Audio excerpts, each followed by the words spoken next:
নমস্কার, সবাই কেমন আছেন? আশা করি সবাই ভালো আছেন। আমিও খুব ভালো আছি। তো আজকে সকালটা বাবুকে দিয়ে শুরু করি। এবার ও এখন রেডি হচ্ছে। আজকেও লাস্ট ডে এক্সাম আর লাস্ট ডে স্কুল। তো মোটামুটি ও রেডি হয়ে গেছে। ওকে চুলটা একটু আঁচড়ে দিচ্ছিলাম, এরপর আর কি খাওয়াবো। সকালবেলাটা প্রচুর ব্যস্ততমার সাথে কাটে, যেটা মানে সবসময় ভিডিও একটা সেট করতে হয় ক্যামেরা, তারপর শ্যুট করতে হয়। তো তারপর আমি শ্যুট করিনি, আর ওকে স্কুলে তুলে দিয়ে চলে এসেছি। এসে সমস্ত কাজ ছেড়ে আর কি ঠাকুরের কাজগুলো করে নিচ্ছি। তো আমার আমার ব্লগ আপনাদের কেমন লাগে অবশ্যই আমায় কমেন্ট করে জানাবেন। আর অনেক শর্ট ভিডিওগুলোতে আপনারা অনেক অনেক ভালোবাসা দিচ্ছেন, তার জন্য অনেক অনেক অনেক ধন্যবাদ। আমার যদি মিনি ব্লগ দেখতে চান আমাকে অবশ্যই কমেন্ট করে জানাবেন, আমি মিনি ব্লগও মানে স্টার্ট করব। এখন পুজো একটু দিয়ে দিলাম, পুজো দিয়ে আর কি ঠাকুরকে সেবা দিয়ে এবার নিজে রেডি হব। রেডি হয়ে তারপর আর কি খাওয়া দাওয়া করে এবার এবার হচ্ছে কাজ শেষ। সকাল থেকে মানে কাজ করতে করতে 12টা 1টা বেজে যায়, কিন্তু তারপরও যেন কাজ আর শেষ হয় না। তো সব কিছুর মধ্যেই আর কি কাটাতে হবে টাইম, নিজেকেও টাইম দিতে হবে, সব কিছুই করতে হবে।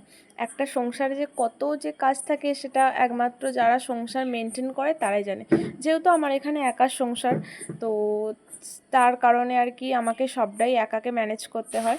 চলো বাবাইকে আনতে যাওয়া হোক। আজকে হচ্ছে লাস্ট পরীক্ষা।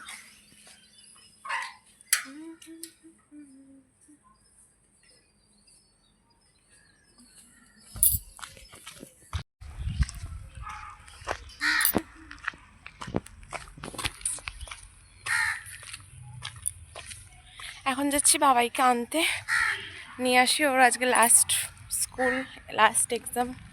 চলো।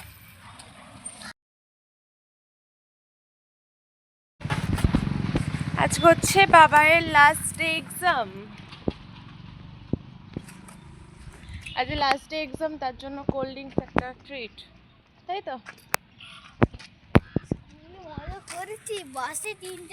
ফাইনালি আজকে এক্সাম দিয়ে, আজকে বাবাইয়ের লাস্ট এক্সাম ছিল, কাল থেকে ছুটি পড়বে। এখন 2 মাস কন্টিনিউ ছুটি থাকবে।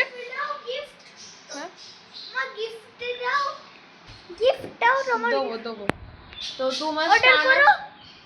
2 মাস টানা এখন ছুটি থাকবে। 2 মাস টানা এখন ছুটি থাকবে। তো পরে জানিয়ে দেবে হোয়াটসঅ্যাপের মাধ্যমে বা পোস্টাল করে জানিয়ে দেবে কবে আবার স্কুল খুলবে, জুনে। তো ওর ম্যাম একটা গিফট দিয়েছে, তো দেখাই তোমাদের কাছে। চলো, এই যে একটা কালার পেন্সিল সব বাচ্চাদের ঘরে দিয়েছে, এটা স্কুল কমপ্লিট হয়ে গেছে বলে। বেলুনটা কত উড়ে চলে গেছে, একটা বেলুন দিয়েছিল। তো চলো, এখন বানাচ্ছি লস্যি। আর লস্যি খেতে কার কার পছন্দ হয় অবশ্যই জানিও, আমার তো ভীষণ পছন্দ। এখন ঘড়ি কাটা বাজে সন্ধ্যে 7টা, আর আমাদের এখানে এই সন্ধে হলো। কাদের ওখানে কখন সন্ধে হয় আমাকে কমেন্ট করে জানিও। দেশে মেবি 6:30 এরম হয়, তো আমাদের এখানে এই 7টায় সন্ধে হয়। তো আজকের ব্লগটা এইটুকুই, আবার দেখা হবে নেক্সট ব্লগে। আশা করি আমার ভিডিও আপনাদের দেখতে অবশ্যই ভালো লাগবে। কিছু ভুল ত্রুটি হয়ে গেলে অবশ্যই কমেন্টের মাধ্যমে জানাবেন। ধন্যবাদ।